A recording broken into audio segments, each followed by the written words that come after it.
estimation is best performed as a group. I mean, because sometimes subjectivity kicks in, and the experience of the person, their awareness of their own technologies and the tools, and their understanding of the system, the requirements, everything that would kick in. So to kind of have a broad base across different people with different backgrounds, different experiences, different technologies, and different exposures, what we can do is to actually kind of have a group dynamic come in, so we can have this average context. So you don't really kind of, law of averages would kick in there.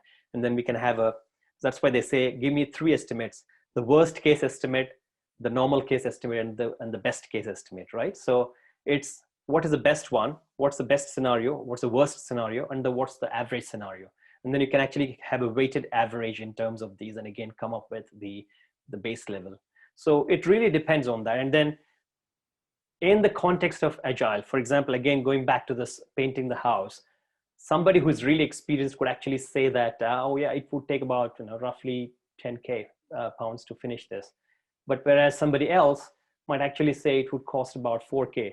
On what basis are they saying? They're based on the relative estimation. They're not absolute. It's not absolutely, they're not looking at each of the rooms in the house. They're not taking a tape at that point of time. Obviously they would do it later, but at that point of time, initial quote, they won't really have the detailing, the measures and everything else. So they're really trying to compare it with something in their mind, in their brain. They're going to benchmark this house with something else they did before. So it's basically relative estimation in the context of the IT, the agile estimation, the user story points as well. We use relative estimation. It's not absolute measure. Nobody can actually see a particular screen and say, okay, this is the exact thing, because they have not even seen the screen. The wireframe is not even ready at that point. So what are you basing your estimates on? You're actually basing it on something else, which is similar in size, in shape, in complexity, in the completion of the work itself. So based on all these factors, you would then be able to actually say, well, because of the fact that that is similar to this, it may not be identical, it is similar. So I presume it would take roughly, it is of similar size, so it would take so much of effort or so much of duration to finish this, and so it would cost so much. So that's the relative estimation concept, very important. That's why we actually use the t-shirt sizing.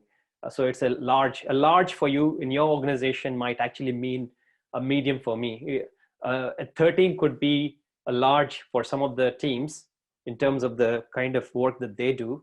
Whereas if you compare another team which is sitting next to them in the same company with the same office premises, the next development team, for them, a 13 could be a small size, because the complexity of their piece of work is different. The kind of project that they're working could be different. It could be a development enterprise application compared to this team, which is actually trying to develop, let's say, a run-of-the-mill website, e-commerce website. So we have a better idea in terms of how the better handle, better appreciation in terms of what the functionality of the e-commerce website is compared to something else, which is fairly complicated, right? So all of that would kick in. So we'll have a look at some of the factors in the next few slides that would play in. So the first things first, as we discuss, some of the questions that you need to answer is, how much effort is required to complete an activity? Yeah. How many calendar days are required to complete a task? So that's the time of the duration. What's the cost of an activity, one activity or a task? And what is the total cost involved in a program, project, whatever? So you're really talking about this in the context of, as we discussed, effort, duration or schedule, the cost. But the most fundamental aspect of all of this is that we are missing is the sizing. What is the size of the work? If you know the size, you can get to know the effort. If you know the size and the effort, and perhaps how many people you have, the resources, you can come up with a schedule. And if you know the schedule and the number of resources, obviously you'll have the cost. So I think that's the most logical way of approaching things.